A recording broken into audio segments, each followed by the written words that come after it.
how are we different to men? Because women and men that live together need to have a different approach. This is what I'm finding out.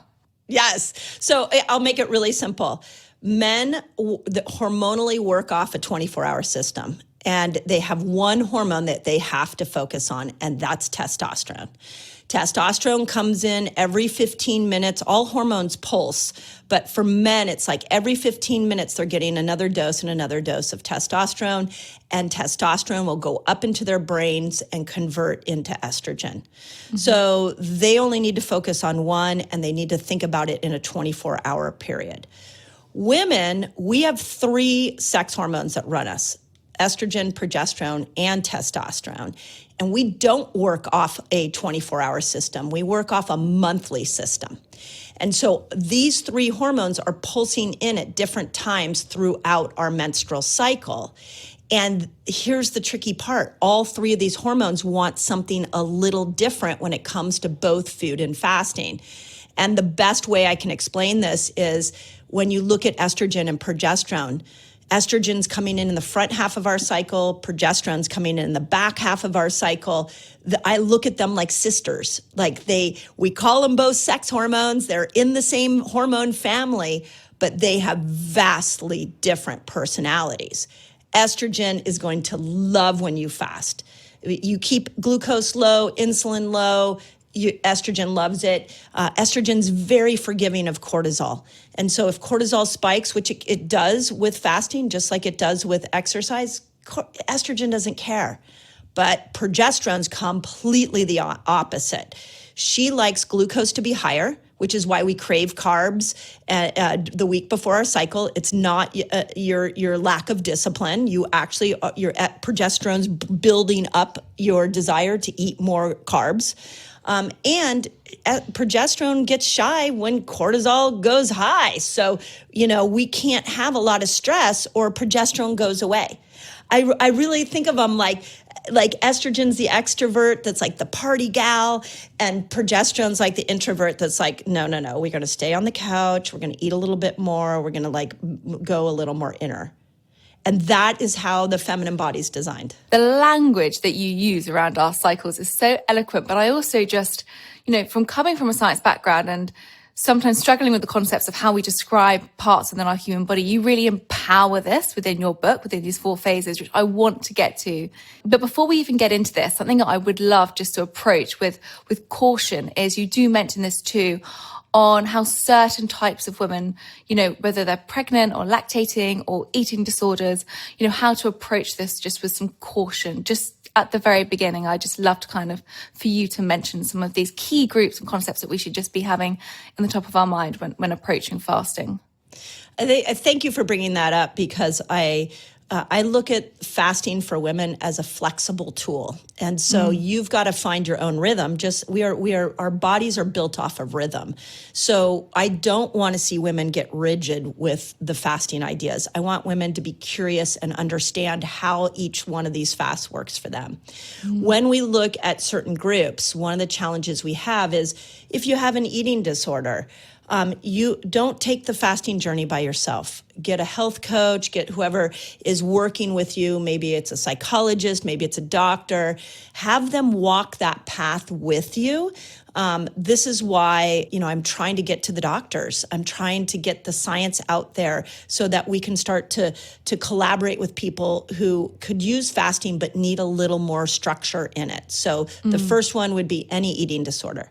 The second two that I'm really can't emphasize enough is pregnancy.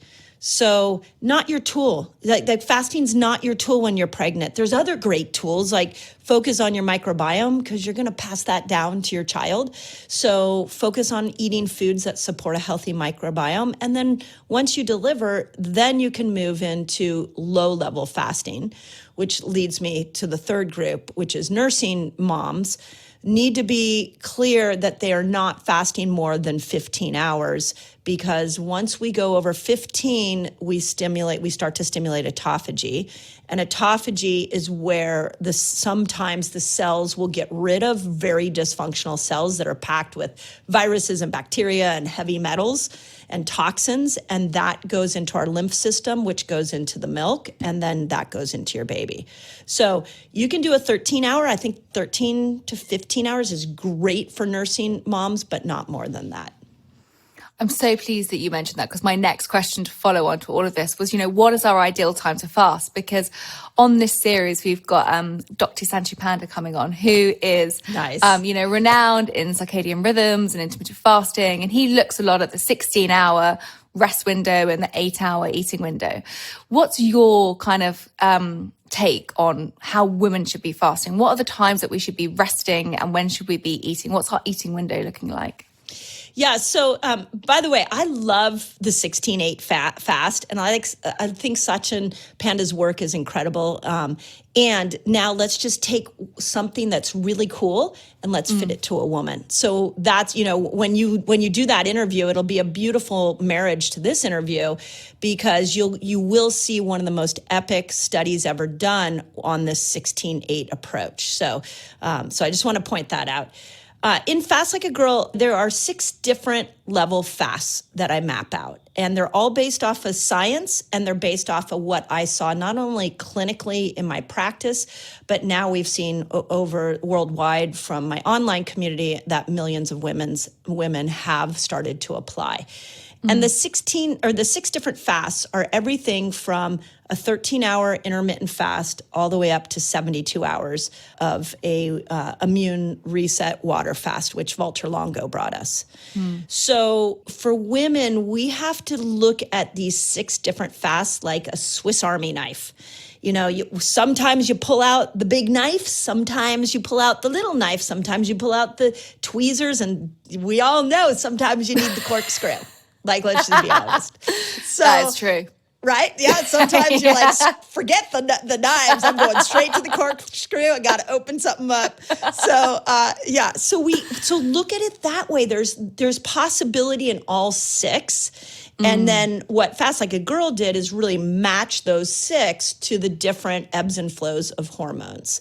So, but I can't emphasize enough that this is a personal journey that you're going to make with fasting, which I know it's a lot easier. I mean, I look at Sachin Panda has a little easier job on his interview, because he's just going to go in and tell you how amazing 16-8 is, which it is amazing.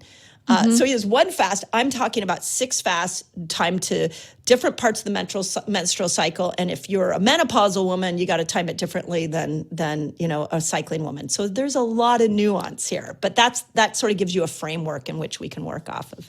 So what do these 6 fasts look like? So we have 2 different ways we make energy. One is from the foods we eat, and one is in the absence of food. And so it takes about anywhere from 8 to 12 hours after your blood sugar spikes, after your last meal, to start to move you from a sugar burner to a fat burning energy system. So you're working off a different system.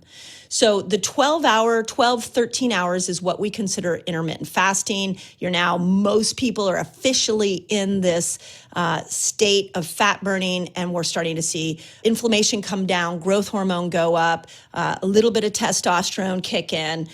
So the body goes into a healing state around 12 hours. I always tell women like 13 to 15 is a sweet spot. Most women are going to want to do that on a semi-regular basis, and we can time it to the cycle here in a moment. About 17 hours without food, you're still in this healing, fat-burning state. Your body's going to go into autophagy. And if you think about it from the intelligence of the body, what it's doing is it's saying, hey, blood sugar hasn't come in, nutrients haven't come in. Seems to be a mini crisis here. So don't be concerned about that word, because it's a hormetic stress. You're starting to see that the body has to get itself more efficient and stronger. So once you go to about 17 hours and you click into autophagy, what happens is the cells will get rid of aging and dysfunctional disease-producing cells get sloughed off. Cellular parts regenerate. The cell pushes toxins and viruses and bacteria out of the cell, and your trillions of cells start to become better versions of themselves. At 24 hours, the whole gut starts to reset. You get intestinal stem cells that come in and will reset your whole microbiome, so you can really overturn any years of birth control or antibiotics or steroid use or poor diet. We see a whole change in the gut. At 36 hours, the body goes, okay, this has been a long time. There's been no food. I better go find what I stored years ago. And it starts to break fat down at a faster rate. So I call it the fat burning reset. It's a great one for unsticking weight loss. At 48 hours, the whole dopamine system gets rebooted. Because if you think about it, now the intelligence of the body is like, hey, I need you clear. I need you motivated. I need you happy so you can go find food. And so what ends up happening is you reboot the whole dopamine system, plus you get new dopamine receptor sites that open up so that you're in all to save your life, because your body's it needs to go search for food. But those new receptors are there once you bring food back into the equation, I just want to point out. And then at 72 hours, the whole immune system gets rebooted. So what we have to realize, most people when they go into fasting, they think that they're going to die. But what I'm advocating for, as long as those windows may seem, is that this is microdosing for a lack of a better word, of like coming in with these 6 different fasts in order to create a bit of a hormetic stress on the body so that the body has to become stronger. And that, I'm not talking 30-day fasts. I am saying these 6 from 13 hours to 72 hours, you can really maximize healing in a way that we have never seen before. There's going to be a whole range of people listening to this where some might have already engaged in that, some haven't. I'm just thinking about my mother, who, when I've asked her to fast, she can't fast for 12 hours because she thinks she might faint. Yeah. So what's your kind of concept on that, where people just say, well, I actually really struggle to fast. I actually really struggle to miss breakfast because I feel like my brain's not going to be firing efficiently, or I need glucose in this sector, or my blood sugar is too low. Take this with love if you're one of those people. You've been lied to. And we thought 6 meals a day, breakfast was the most important meal of the day. All of that was going to improve our metabolism. And there's no scientific evidence that eating all the time actually stimulates your metabolism. We know different now, even though fasting's an ancient healing tool, we know different. And science like that Sachin's doing is really starting to prove to us that difference. So if you can't go without food, it's really because you've trained your body to eat all day. And it's a training to go without food. And that's going to be a little uncomfortable in the beginning, but that's okay. The key to longevity, the key to health is not to stay in the comfort zone. The key is to dip in and out of discomfort. I'm not telling you be uncomfortable your whole life and white knuckle this. I'm saying the longer you stay in comfort, whether it's with food or life, or even like look at all the cold plunging that is like taking over the world. It's because people are putting themselves in these micro events that move them into discomfort, and the body heals. So it would be a training for your mother. And I think this is where the science helps, so that she understands she's not going to die. But I can't tell her it won't be uncomfortable. The cool thing is, if she tried intermittent fasting, like 13 hours, within a couple of weeks, she would come back and thank you. First 2 days, she would probably complain to you. She would, definitely. Sorry. You might have somebody else. Yeah, you might have somebody else tell her. Just saying. I know, me telling her things doesn't really go down very well.